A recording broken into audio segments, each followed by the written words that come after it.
여러분, 북한에서 상상할 수 없는 충격적인 일이 발생했습니다. 북한의 최고 존엄인 김정은의 누나이자 북한의 실세인 김여정의 언니가 탈북을 감행했다는 소식입니다. 그 사람의 이름은 바로 김설송입니다. 김설송은 대중에게는 거의 알려지지 않은 베일에 쌓인 인물이죠. 김설송은 김정일의 공식적인 첫째 딸이자 백두혈통의 정통 후계자입니다. 그런 북한의 핵심 인물이 왜 모든 것을 버리고 죽음을 무릅쓴 탈북을 감행했을까요? 지금부터 김설송이 직접 전하는 이야기를 들어보시죠. 이야기를 시작하기 전에 구독과 좋아요 버튼을 눌러주시면 영상을 제작하는 데 큰 힘이 됩니다. 지금 어디서 이 영상을 보고 계신지도 댓글로 남겨주시면 인사드리겠습니다. 이제 시작해보겠습니다. 저는 김설송입니다. 김정일의 유일한 공식적인 부인인 김영숙의 딸입니다. 제 어머니 김영숙은 김일성 주석께서 며느리감으로 직접 간택하신 분이었습니다. 아버지는 동거했던 성혜림에게서 아들인 김정남이 태어났는데도 할아버지 김일성에게 한동안 그 출생을 숨겨야 했습니다. 하지만 저는 적법한 혈통의 딸이었기에 태어나면서부터 할아버지 김일성의 사랑을 듬뿍 받았습니다. 명절마다 어머니와 제가 할아버지께 인사드리러 갔던 것을 당시 당 간부들은 모두 기억합니다. 설송이라는 저의 이름은 김일성 할아버지께서 백두산의 소나무처럼 굳건하라고 직접 지어주신 것이었습니다. 아버지는 어머니와의 관계는 소원했지만 저에게 정말 좋은 아버지셨습니다. 아껴주시는 것은 물론 늘 자부심을 심어주셨죠. 우리 설송이는 바지만 입고 태어났어도 큰일을 맡기래다 라고 말씀하시곤 했습니다. 그리고 제가 냉철하고 사리 분별이 빠르다고도 하셨습니다. 아버지께 인정받은 저는 인민군 중좌 계급장을 달고 아버지의 최측근에서 호위와 일정을 관리했습니다. 그때의 저는 김여정보다 훨씬 강하고 자신감에 넘쳐 있었습니다. 하지만 제 정통성의 이면에는 어머니의 깊은 슬픔이 있었습니다. 김일성 주석이 억지로 맺어준 인연이었기에 아버지는 어머니에게 사랑 대신 대의명분만을 주셨습니다. 결국 어머니는 격가지로 밀려나 잊혀지는 신세가 되셨습니다. 권력의 합법적인 근거가 최고 지도자의 사적인 인정 앞에서 얼마나 무력해지는지 저는 어머니의 쓸쓸한 삶을 통해 배웠습니다. 정권을 잡은 김정은과 김여정은 제 어머니처럼 저와 제 자녀들을 모두에게 잊혀지게 만들려 합니다. 가장 충격적인 순간은 바로 그날이었습니다. 김여정이 아버지가 저에게만 맡겼던 7호 금고의 접근 장부를 들고 제 집무실에 들어왔을 때 말입니다. 7호 금고는 단순한 돈괴짝이 아닙니다. 그것은 백두혈통의 비밀 금고이며 최고 존엄의 통치 자금이자 북한 핵개발의 동맥을 유지하는 달러 생명선이었습니다.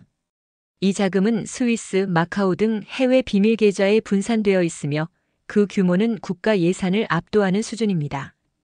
아버지는 이 금고를 통해 비상시 핵심 세력의 충성을 유지하려 했고 그 관리의 전권을 저에게 맡기셨습니다.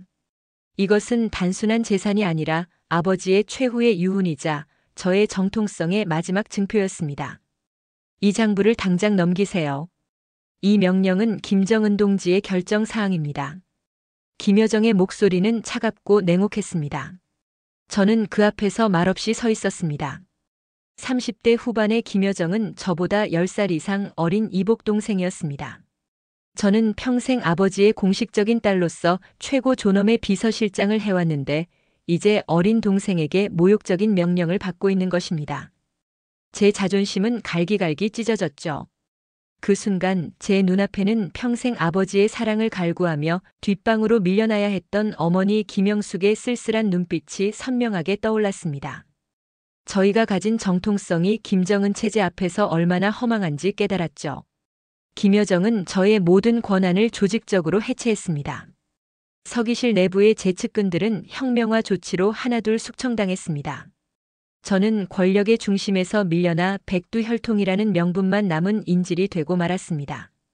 이것이 바로 북한 권력의 생리라는 것을 점점 더 뼈저리게 느꼈습니다. 저에게는 자녀가 둘 있습니다. 이제 30대에 접어든 군부 엘리트인 아들 신광일과 해외 무역 전문가인 딸 신하경이 있습니다. 이 아이들은 정통 백두혈통이라는 이유만으로 김정은과 김여정에게 언제든 제거될 수 있는 약점이 되고 말았습니다. 그리고 저의 남편 신혁철이 있습니다. 저의 삶은 숨쉬는 모든 순간이 정치적 계산과 생존을 위한 투쟁으로 가득했습니다. 하지만 최고 엘리트 코스인 김일성 종합대학의 정치경제과에서 저는 제 모든 운명을 뒤바꿀 한 사람, 남편 신혁철을 만났죠. 남편은 백두혈통인 저를 대하는 다른 이들과는 확연히 달랐습니다. 주변의 모두가 저를 수령의 딸이라며 우러러보거나 두려워했지만 그는 오직 지식과 거침없는 통찰력으로 편견 없이 저를 대했습니다. 최고 특권층의 위선과 정치적 가식 속에서 지칠 대로 지쳐있던 저에게 혁철은 꽁꽁 얼어붙은 삶의 유일한 빛이자 숨 쉴 수 있는 탈출구였습니다. 그 당당함에 저의 외롭던 마음이 사로잡혔죠. 우리는 딱딱한 정치 경제학 교재를 사이에 두고 밤늦도록 토론했습니다. 사실 그 시간은 저희가 북한 최고 엘리트들이 숨겨야만 했던 불안과 가슴 속의 외로움을 서로에게 솔직하게 털어놓는 순간이었습니다. 그는 수령의 딸이 아닌 그저 인간, 김설송이 가진 내면의 아픔과 진심을 처음으로 알아본 사람이었습니다. 우리는 비밀스럽게 금지된 사랑을 키웠고 혁철은 차가운 평양의 밤 공기 속에서 오직 저에게만 허락된 유일하고 소중한 온기였습니다. 그의 품에 안길 때면 저는 잠시나마 후계자로서의 무거운 짐을 내려놓을 수 있었습니다. 그는 평범한 당 간부 집안 출신이었지만 유창한 영어와 프랑스어를 구사하는 국제통이었고 졸업 후 곧바로 서방 외교 무대에서 오랜 경력을 쌓은 북한 최고의 외교관으로 성장했습니다. 우리의 결혼은 겉으로는 로열 패밀리와 엘리트 외교관의 화려한 결합으로 포장되었죠. 그러나 그 속에는 사랑 이전의 생존을 위한 냉혹한 정치적 동맹이 숨겨져 있었습니다. 그러니까 신혁철은 저의 남편이자 정치적 동반자이기도 하죠.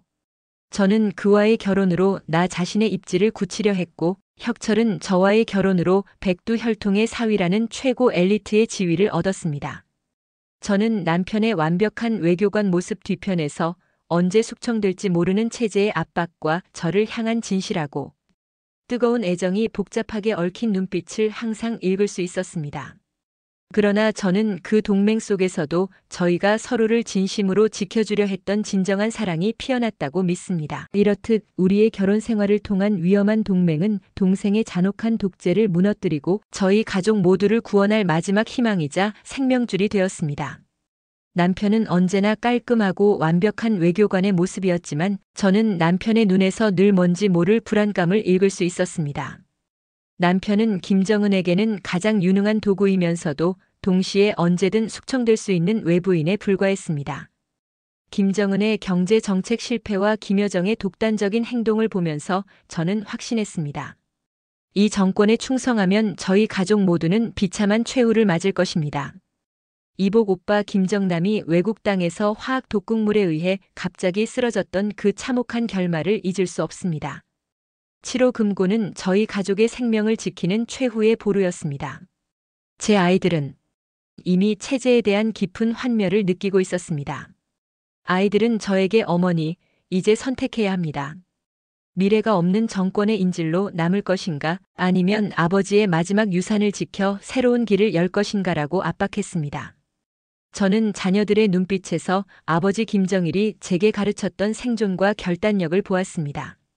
그날 밤 저는 남편 신혁철에게 말했습니다. 더 이상 망설일 수 없어요. 김정은에게는 백두혈통의 정통성 같은 것은 의미가 없습니다.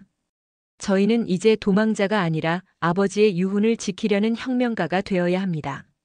저희의 탈북은 단순한 망명이 아니라 김씨 일가 내부에서 벌어지는 최후의 전쟁의 시작이었습니다. 군용 차량이 어둠 속 낡은 국경 도시 외곽에 멈춰 섰습니다. 평양의 화려한 관저와는 너무나 대조되는 차가운 흙냄새와 폐허의 정적이 감도는 곳이었죠. 저희 가족은 이제 체제라는 껍데기를 벗고 언제든 들킬 수 있는 도망자가 된 것입니다. 아들 광일이 운전석에서 내려 주변을 살폈습니다. 아들의 얼굴에는 계급장의 위험 대신 무거운 책임감이 짓눌려 있었습니다. 어머니, 여기서부터는 군 통신망 감시 구역입니다. 차량과 제 통신 기록을 지금 소각하지 않으면 동이 트기 전에 발각됩니다. 광일은 굳은 목소리로 최고 위험 계획에 대한 설명을 이어갔습니다. 아들이 차량을 남기고 기록만 소각하여 가장 위험한 후방. 어무를 맡아야만 저희의 도주 시간을 벌 수 있는 것입니다. 광일은 차량의 기록 장치를 꺼내어 근처 불에 태우기 시작했습니다. 시뻘건 불길이 아들의 얼굴을 비추는 모습이 제 가슴을 갈기갈기 찢어 놓았습니다. 그 아이는 지금 가족의 생존을 위해 정치적 희생을 치르고 있는 것입니다. 아들이 저를 쳐다보며 말했습니다. 어머니, 저는 따로 준비한 군부 내부 통로가 있습니다. 시간이 촉박하니 먼저 가세요. 반드시 다시 만날 겁니다. 광일은 최후의 순간까지 군인으로서의 냉철함을 잃지 않았습니다. 딸 하경은 아버지의 손을 잡고 있었습니다. 딸 레미의 눈빛은 흔들렸지만 목소리는 냉정했습니다. 엄마, 지체할 시간이 없어요. 오빠의 희생이 헛되지 않게 빨리 움직여야 해요. 하경은 해외 무역을 담당하며 익힌 냉철함으로 눈물의 시간을 허락하지 않았습니다. 우리는 걸어서 국경 근처의 은신처로 이동했습니다. 우리가 숨어든 곳은 수십 년 전부터 남편이 외교 채널을 통해 관리해온 비밀 접선 장소였습니다. 낡은 창고 안에서도 저는 계속 북에 남아있는 아들 생각뿐이었습니다. 아들이 김정은 체제에 충성하는 군부 엘리트로 살았다면 얼마나 영광스러운 미래가 기다리고 있었을까요? 김정남의 비극적인 최후를 기억하는 저희는 이 길을 택할 수밖에 없었습니다.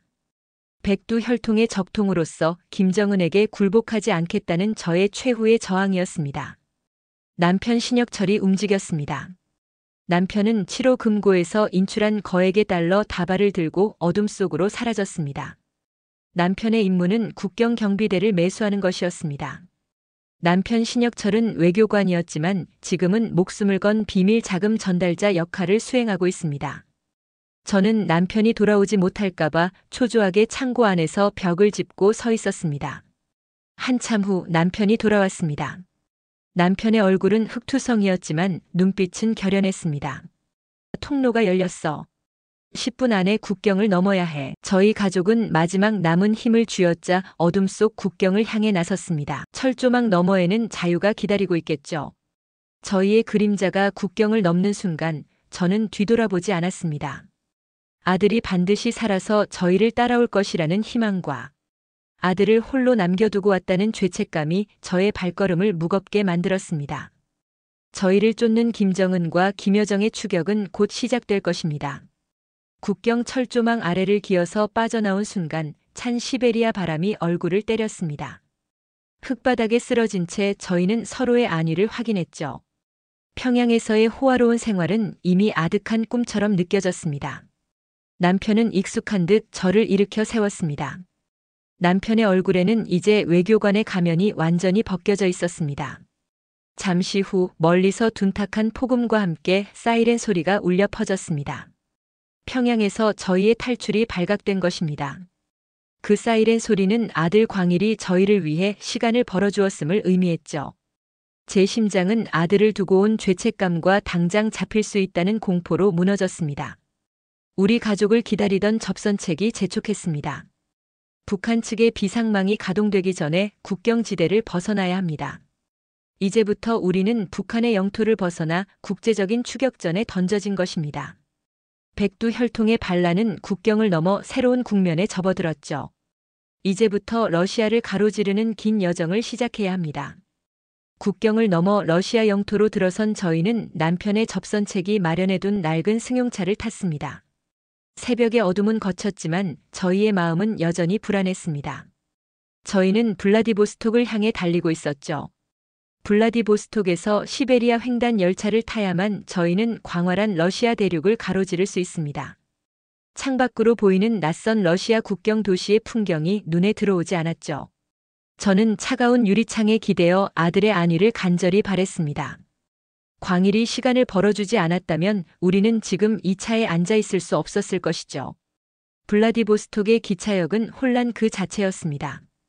남편은 외교관 시절의 경험을 살려 저희를 러시아 극동 무역사절단의 일행처럼 보이도록 위장했습니다. 저와 딸은 러시아산 모피코트로 몸을 감쌌습니다. 시베리아 횡단 열차의 낡은 객실로 들어서는 순간 저희는 비로소 북한 보위부의 직접적인 감시에서 벗어났다는 안도감을 잠시 느꼈습니다. 하지만 이 안도감은 오래가지 못했습니다. 저희는 이르쿠츠크에서 두 번째 이별을 준비해야 했습니다. 딸 하경이 작전을 위해 저희를 떠나야 했습니다. 엄마, 제가 7호 금고의 자금을 안전한 곳으로 옮겨놓지 않으면 모든 것이 허사가 돼요. 그리고 전 무역 파견이라는 공식적인 핑계를 대야 해요. 이틀 안에 홍콩으로 넘어가서 인출을 끝내고 다시 연락드릴게요. 하경은 저에게 말했습니다. 딸내미의 눈에는 이미 눈물이 고여 있었지만 눈물을 얼른 닦아내며 제 손을 잡고 애써 웃었습니다.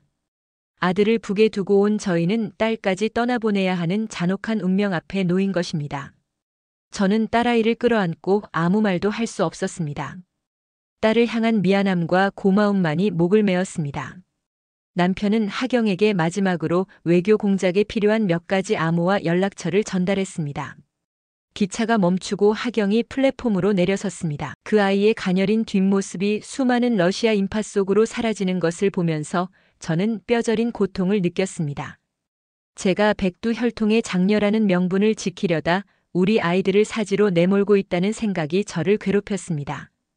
이제 남은 사람은 저와 남편뿐이었습니다. 우리 가족의 탈출은 이제 더 이상 도피가 아니라 우리 아이들의 희생을 헛되게 하지 않기 위한 고통스런 전쟁이 되어버렸습니다. 저는 남편과 함께 시베리아 횡단 열차의 좁은 객실에 남았습니다. 열차는 덜컹거리며 광활한 러시아 평원을 가로지르고 있었죠. 아이들의 결연한 눈빛이 자꾸 떠올라 가슴이 저려왔습니다. 남편은 창밖만 응시하고 있었습니다. 그리고 틈틈이 가지고 온 작은 무전기를 통해 외교관 시절 인맥으로 구축했던 러시아 현지 정보원과 은밀히 연락을 주고받았습니다. 열차는 수백 킬로미터를 이동했지만 북한 보위부의 추격은 멈추지 않았습니다. 저희가 모스크바에 도착하기 전에 김여정이 보낸 암살조가 반드시 열차에 탑승할 것이라는 정보가 들어왔습니다. 더 이상 함께 갈 수 없소. 남편이 저에게 말했습니다. 남편의 목소리는 조용했지만 그 말은 곧 세 번째 이별을 뜻했습니다. 남편은 이미 치밀한 계획을 세워두었습니다. 남편의 임무는 제가 7호 금고 장부를 가지고 안전하게 모스크바 접선 지점까지 갈 수 있도록 자신이 미끼가 되어 추격조의 시선을 돌리는 것이었습니다. 남편은 북한 외교관 신분으로 위장된 유럽행 경로를 선택하여 김여정의 추격조가 저 대신 남편을 쫓도록 유인할 계획이었습니다. 남편이 살아남아 유럽에서 저희를 위한 가장 강력한 외부 지원망을 구축해야만 저희 가족의 반란이 성공할 수 있는 것입니다. 저는 남편의 결단 앞에 무너졌습니다. 당신마저 나를 떠나면 나는 어떻게 살라고요? 제 눈에서 하염없이 눈물이 흘러내렸습니다. 남편은 제 손을 잡으며 말했습니다. 당신은 백두혈통의 장녀이자 아버지의 유훈을 지키는 유일한 증인이요. 당신이 살아야 광일이와 하경이도 언젠가 다시 만날 희망이 있는 거요. 난 이 끔찍한 북한 체제로부터 벗어나서 꼭 살아남을 것이요. 그래서 당신이 무사히 망명하도록 도울 것이요. 그러니 슬프겠지만 우리 더 강해집시다. 원래 당신은 강한 사람이잖소. 남편의 눈에는 슬픔이 있었지만 그보다 더 강한 의지가 가득했습니다. 암살조가 탑승할 것으로 예상되는 다음 역이 다가오고 있었습니다. 열차가 멈추자 남편은 저에게 마지막 포옹을 하고는 빠르게 플랫폼으로 뛰어내렸습니다. 남편은 미리 준비된 외교 차량을 타고 서쪽으로 향하는 도로로 순식간에 사라졌습니다. 저는 창문에 기대어 남편의 마지막 뒷모습이 어둠 속으로 사라지는 것을 보았습니다. 남편이 떠난 직후 객실 문이 박살나며 김여정의 명령을 받은 보위부 암살 요원들이 들이닥쳤습니다. 그들이 저를 발견해 총을 겨누기 전에 저는 본능적으로 바닥에 엎드려 남편이 저에게 마지막으로 남긴 비상 신호를 기억해냈습니다. 남편이 미끼가 되어 추격조를 유럽행 경로로 유인했지만 일부 잔당이 제가 탄 열차를 놓치지 않고 따라잡은 것입니다. 암살조는 제가 가진 7호 금고의 최종 암호화 정보를 노리고 있었습니다. 저는 공포 속에서 객실 내의 혼란을 틈타 무전기로 짧은 암호 구절을 송신했고 이것이 암살조를 교란하는 결정적인 역습의 신호가 되었습니다. 잠시 후 열차가 비상정지하는 듯 굉음을 냈고 그 틈을 타 저는 열차 객실을 잇는 좁은 연결 통로를 통해 다음 객실로 진입했습니다. 혼란 속에서 저는 미리 대기하고 있던 현지 조력자들의 도움을 받아 다음 승강장에서 열차 밖으로 빠져나갔습니다. 그곳에는 이미 남편이 심어둔 러시아 현지 조력자들이 저를 기다리고 있었죠. 저는 그들의 엄호 속에서 열차에서 내려 다른 승강장으로 이동했습니다. 저희를 쫓던 암살조는 저를 놓쳤다는 것을 깨달았지만 이미 열차는 모스크바를 향해 다시 속도를 높였습니다. 남편이 벌어준 결정적인 시간과 긴급 공작망이 아니었다면 저는 그 자리에서 김정남처럼 비참한 최후를 맞았을 것입니다. 열차는 마치 저의 심장 박동처럼 빠르게 모스크바를 향해 달렸습니다. 저는 품속에 깊이 숨겨둔 7호 금고의 최종 암호화 정보를 꽉 움켜쥐었습니다. 이것이 바로 제가 가진 백두 혈통의 마지막 무기였습니다. 이 정보를 남한의 국정원과 미국 중앙정보국인 CIA에 넘겨야만 저희 가족의 생존은 물론 김정은 체제에 대한 결정적인 심판을 내릴 수 있습니다. 모스크바 야로슬랍스키역에 열차가 도착하는 순간 저는 극도의 긴장감에 온몸이 마비되는 것 같았습니다. 제가 내딛는 한 걸음이 가족의 운명을 결정합니다. 플랫폼은 러시아 시민들로 가득 차 있었지만 저는 훈련된 군인처럼 주변을 경계했습니다. 그때 저에게 접근하는 3명의 남자가 있었습니다. 겉모습은 평범한 러시아인이었지만 그들의 눈빛은 달랐습니다. 그들은 남편 신혁철이 심어두었던 러시아 현지 공작원들이었습니다. 남편은 외교관이라는 공식 직책을 방패 삼아 수십 년간 백두 혈통의 사설 공작망을 비밀리에 구축해왔던 것입니다. 그는 북한의 비리를 알고 있거나 금전적 이익을 쫓는 현지 인물들을 포섭하여 이 비상 연락망을 완성했죠. 이들은 단순한 조력자가 아닌 남편이 목숨 걸고 준비한 최후의 안전망이었습니다. 그들은 저를 빠르게 인파 속으로 이끌었습니다. 하지만 그때 저희를 놓쳤던 보이부 암살조의 잔당이 플랫폼 반대편에서 저를 발견하고 달려오기 시작했습니다. 김설송을 놓치지 마라. 그들의 외침이 제 귀에 선명하게 박혔습니다. 러시아 공작원들은 저를 방어하며 암살조와 충돌했습니다. 역 전체가 순식간에 아수라장이 되었죠.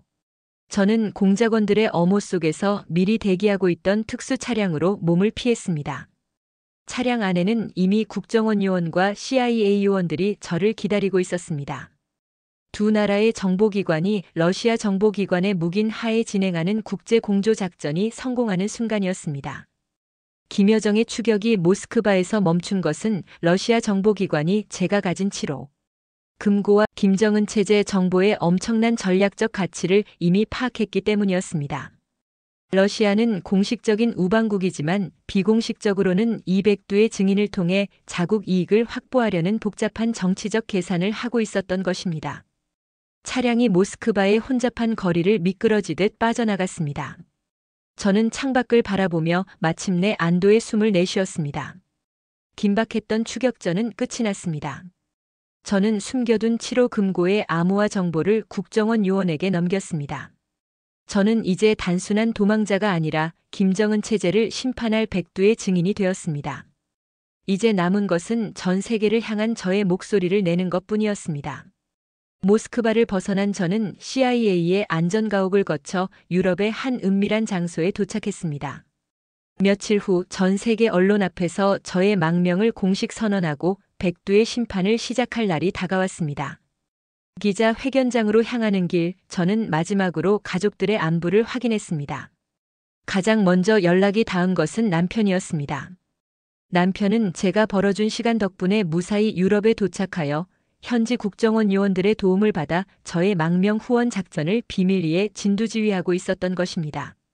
여보, 정말 잘했어요. 당신이 해낼 줄 알았소. 이젠 걱정 말아요.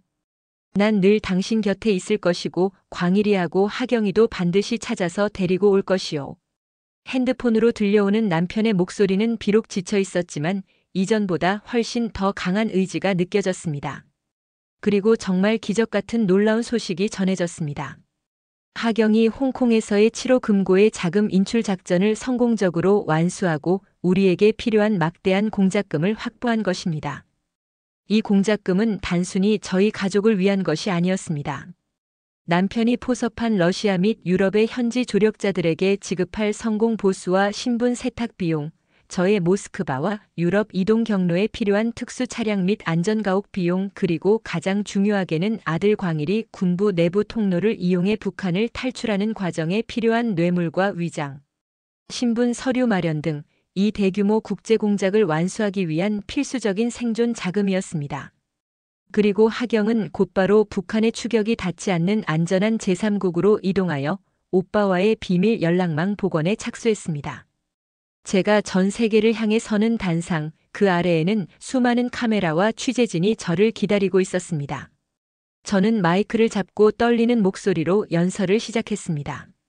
저는 북한에서 온 김설송입니다. 김정일 국방위원장의 장녀이자 김정은 체제의 잔혹한 진실을 알고 있는 백두의 증인입니다.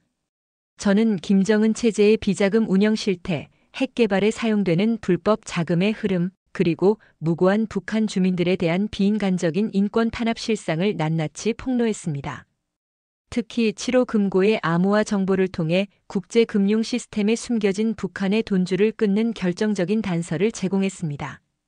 저의 연설은 전 세계에 엄청난 충격을 주었고 김정은 체제는 외교적, 재정적으로 사상 최대의 위기에 직면했습니다.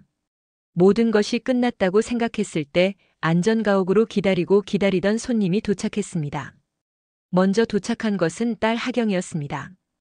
딸아이는 저를 보자마자 눈물을 흘리며 품에 안겼습니다. 엄마, 우리 가족이 해냈어요.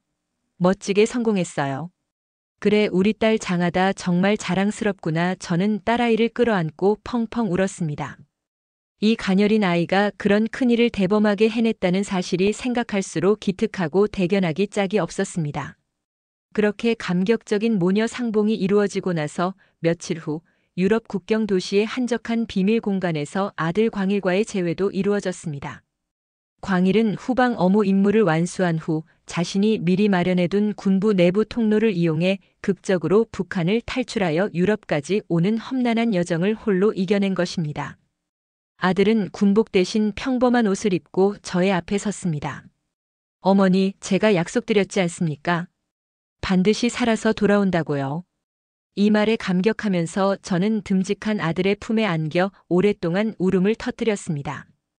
비록 우리 가족은 나라를 떠나왔지만 목숨은 물론 뒤틀린 체제의 반기를 들었던 용기 있는 가족이라는 타이틀을 얻었습니다. 남편은 유럽 어딘가에서 우리 가족을 위해 계속해서 공작을 펼치고 있을 것입니다.